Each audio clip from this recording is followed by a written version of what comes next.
February 14th, 1929. 7 men are lined up against a garage wall and cut down with machine guns. Everyone in Chicago knows Al Capone gave the order. And nobody, not one cop, judge or witness can lay a finger on him. So how do you cage a man the law itself is too afraid to touch? Meet the 2 men at war for Chicago, Al Capone. 29 years old, pulling in $100 million a year, more cash than any bank in the city. And Eliot Ness, a 26-year-old federal agent with a badge, a handful of men, and almost no money at all. On paper, it isn't even a fight.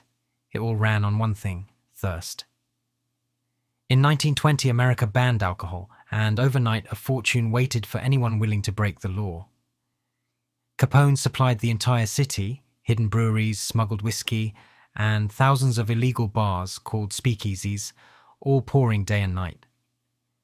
The money was almost unreal. At its peak, Capone's empire earned around $100 million a year, untaxed and untraceable. He wore silk suits, tipped waiters with $100 bills, and told reporters he was just a businessman, giving the public exactly what it wanted. And Capone didn't just break the law, he owned it. Police captains, judges, city officials, even the mayor took his money. When half the men sworn to stop you are quietly on your payroll, you don't fear a courtroom. You run the courtroom. Anyone brave enough to testify had a habit of vanishing. Witnesses were bribed, threatened, or found floating in the river.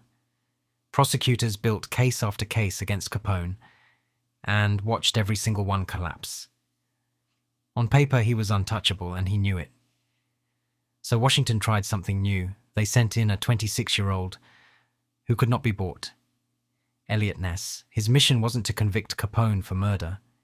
It was to strangle the empire's cash by smashing every brewery it owned.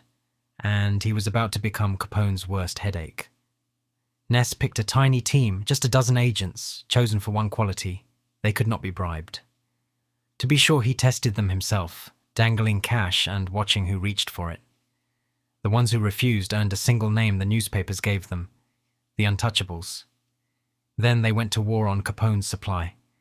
Ness bolted a heavy steel plow to the front of a 10-ton truck and drove it straight through the brewery doors. Inside, his men swung sledgehammers, splitting open the vats and sending thousands of gallons of beer flooding into the street. Ness turned the raids into pure theater.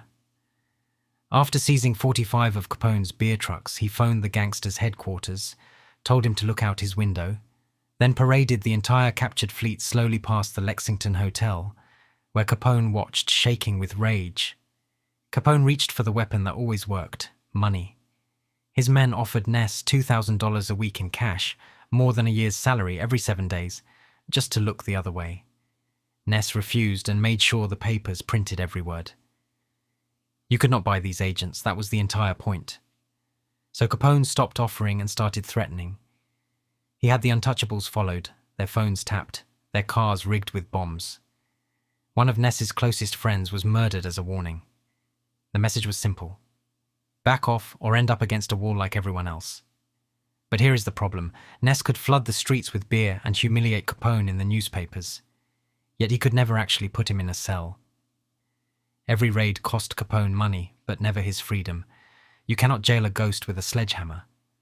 Something else would have to bring him down. And it wasn't a gun. Far from the raids, in a quiet government office, an accountant named Frank Wilson sat buried under mountains of paper. He worked for the tax bureau. His weapon wasn't a machine gun or a sledgehammer. It was something Capone had never once thought about: his taxes. Here was the trap. In 1927, the Supreme Court had ruled that even money made from crime must be taxed, and Al Capone, a man earning $100 million a year, had never filed a single tax return in his life. He hadn't broken a new law. He had ignored a very old one. Wilson's team did what no gunman ever could. They followed the money.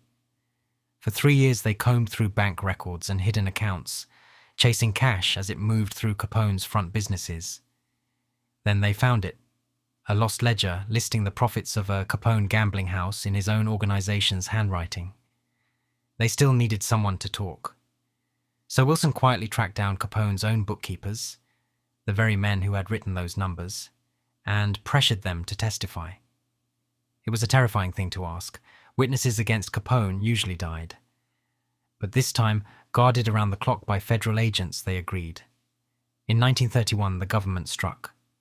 Al Capone was charged not with murder, not with bootlegging, not with the massacre that horrified the nation, but with 22 counts of failing to pay his income tax. The most feared gangster in America was being taken down by a tax form. At first, Capone wasn't worried at all. He strolled into the Chicago courtroom in a bright suit, grinning for the cameras, certain he would walk free like always. He had a plan. The same plan that had saved him 100 times before. He had already bought the jury, but the judge had heard the very same rumor. Minutes before the trial began, Judge Wilkerson did something nobody expected. He swapped his entire jury with a fresh panel, borrowed from another courtroom. Capone's bribes were now sitting in the wrong room. For the first time in his life, his money was worthless. The trial was quick. The hidden ledgers, the bookkeepers' testimony, the years of unpaid taxes, it was overwhelming.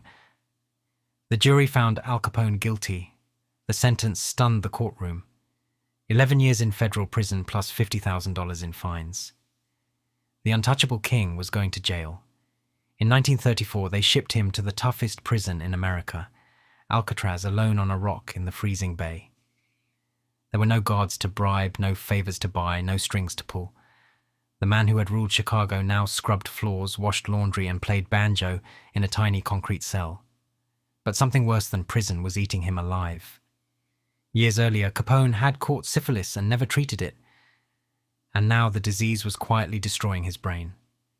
By the time he was released in 1939, doctors said the most powerful gangster in history had the mind of a 12-year-old child. Al Capone spent his final years not in a cell but on a sunny estate in Florida, cared for by his family, his fortune mostly intact. In 1947, he died in his own bed at 48, rich, comfortable, and completely broken. The law never did convict him of a single murder. So Eliot Ness beat Al Capone, right? Here is the part the movies quietly leave out. Ness and his famous raids never actually put Capone away. The tax case did. The man who truly brought down Capone wasn't the hero with the axe. It was Frank Wilson, the accountant almost nobody remembers. And Ness? After Capone, his life slowly fell apart. His marriages failed, his businesses collapsed, and he began to drink heavily. He ran for mayor of Cleveland and lost badly. The most famous lawman in America was sliding quietly into debt and obscurity. In 1957, Eliot Ness died of a heart attack at just 54 years old. He was nearly broke, largely forgotten, with unpaid bills still sitting on his desk. The incorruptible man who took on Al Capone couldn't even afford to pay his own. And then came the cruelest twist of all. Just months after Ness died, his memoir was published, a book called The Untouchables. It exploded into a hit television show and a Hollywood movie, turning Eliot Ness into an immortal legend. He became famous the very moment he could no longer enjoy it.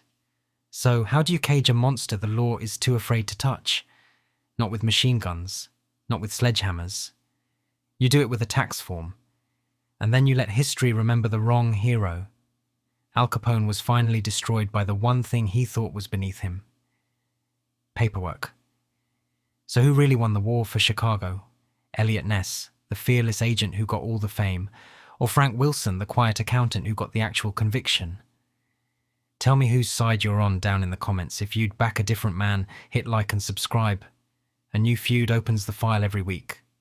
Next time, two brothers build one shoe empire, then split it in fury and never speak again.